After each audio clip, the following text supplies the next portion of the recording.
Well, the White House raising some eyebrows after Press Secretary Jay Carney fielded a question about the chaotic Occupy Wall Street riots.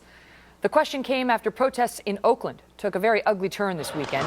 Demonstrators attacking police, throwing rocks and bottles, vandalizing public property, even burning American flags.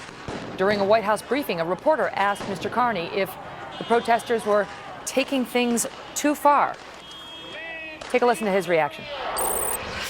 What is your reaction, and is the administration concerned that some of these protesters are taking things too far? Well, with regards to Oakland, that's obviously a local law enforcement matter. Here in Washington, I would refer you for specifics to the U.S. National Park Service and the U.S. Park Police. And our position has been and continues to be that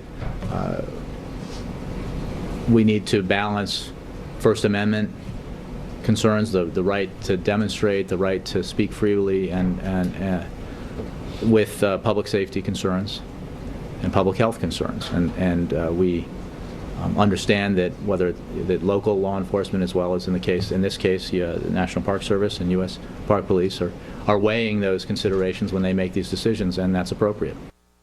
Joining me now, Leslie Marshall, a syndicated radio talk show host and a Fox News contributor, and Lars Larson, who is also a syndicated radio host. All right, panel, thank you both so much for being here. Lars, let me start with you. Did Jay Carney drop the ball on that?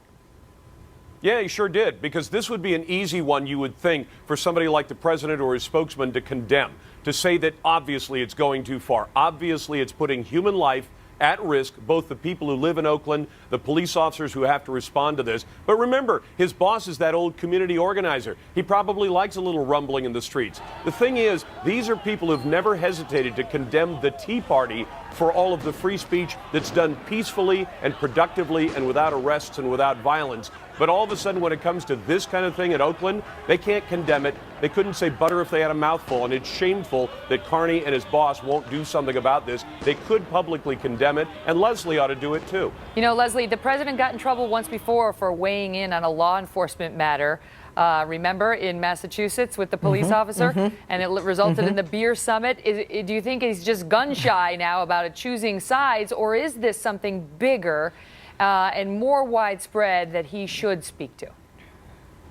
Actually, I think it's a bit of both, because this isn't as if Occupy Wall Street is doing this in the encampments in D.C., Los Angeles, Chicago, where I am today, etc. I visited, actually, Occupy Wall Street in D.C. There was no violence. It was just cold. But in Oakland, and Oakland always has been on a national level where it comes to the Occupy Wall Street protest, the most violent of the protests. Certainly violence is not peaceable assembly. That is wrong. I do not condone it, Lars, if that makes you happy. Back from vacation, we missed you.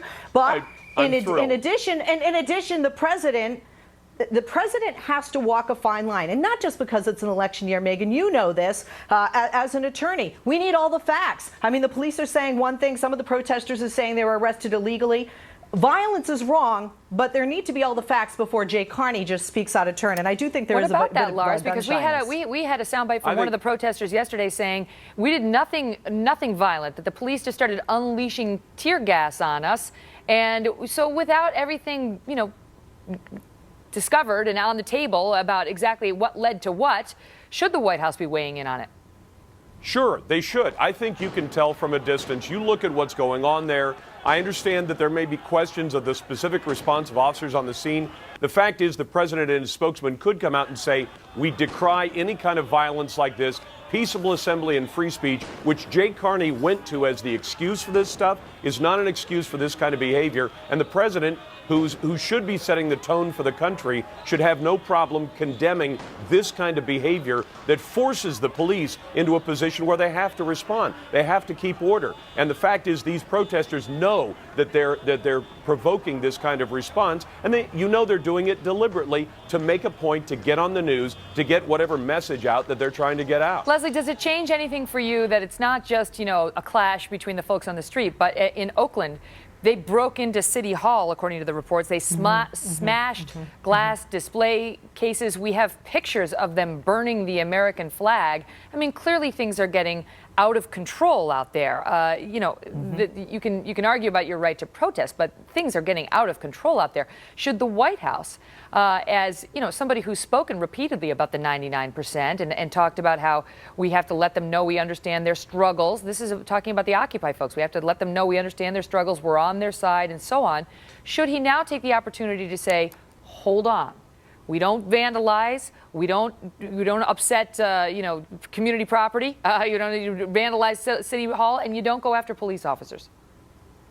If the facts show that all of that we are being given pieces of right now is true, no question. However, well, what about the pictures of burning the American flag? I mean, that's do we think those are you know fake? that I personally would never burn the American flag, but it is an American's right to do, whether they're an Occupy Wall Street protester or not. It's a right, that's but should the president be staying neutral on it? You know, saying, look, let's dial it back. Let's dial back the rhetoric. Let's dial back the incendiary behavior, so to speak. Hey, Meg. I don't feel the president should comment on the burning of American flag because it is covered under the First Amendment, and it's.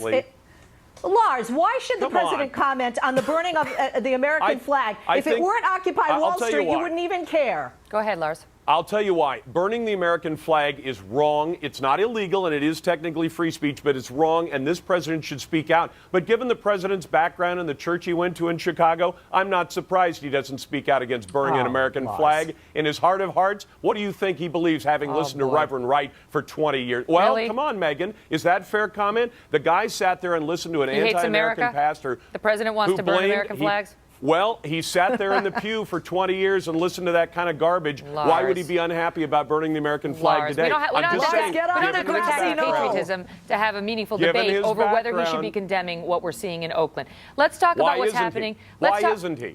Well, you answer that, Leslie. Why isn't he? Yeah.